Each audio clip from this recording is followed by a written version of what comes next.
আমাৰ বড়োলেণ্ড অঞ্চলত যে হিংসাযুক্তৰ অঞ্চল আছিলে এইটো পৰিৱৰ্তন কৰি আজি শান্তিপূৰ্ণ এটা অঞ্চলত তেখেতে এইটো পৰিণত কৰিছে। গতিকে বড়োলেণ্ডবাসী ৰাইজে তেখেতক চিৰকৃতজ্ঞ হৈ থাকিব, তেখেতক ধন্যবাদ জনাব। আৰু 2025 যে ইলেকশ্যন আহি আছে ছেপ্টেম্বৰ মাহত হ'ব বুলি আমি শুনিছোঁ। ছেপ্টেম্বৰ মাহত যেতিয়া ইলেকশ্যন হ'ব আমাৰ প্ৰমোদ বড়ো ছাৰৰ নেতৃত্বতে বিটিআৰত আকৌ এবাৰ চৰকাৰ গঠন কৰিবলৈ গৈ আছে।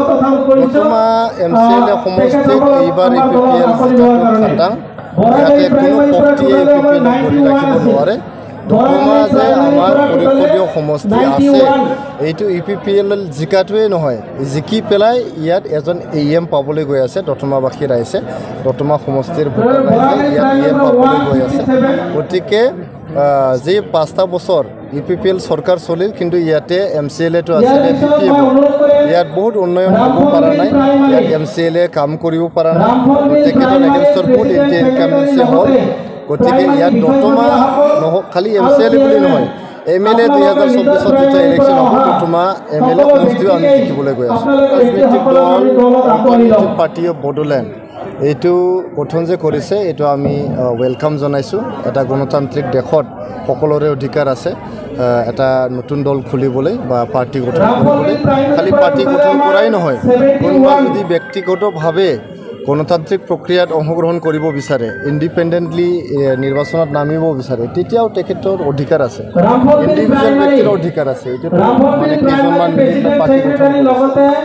খালি এইটোৱে কথা, তেখেতসকলৰ পাৰ্টিৰ নামটো ভাবি চিন্তি ৰাখিব পাৰিলে হয়। অল্টাৰনেটিভ পাৰ্টি ৰাখিছে, তাৰমানে যিবিলাক বেলেগ পাৰ্টিত নাই এইটো পাৰ্টিত যাব লাগে তেনেকুৱা এটা কিবা দেখাইছে। কিন্তু চব ব্যক্তিটো এটা নহয় এটা পাৰ্টিত জড়িত হৈ আছে অলৰেডি, আজিলৈকে মানে ভোট দি আহিছে। গতিকে আৰু টাইমিংটো অলপ লেট হ'ল, নিৰ্বাচন আহি আছে, 5 মাহ আছে নিৰ্বাচনত।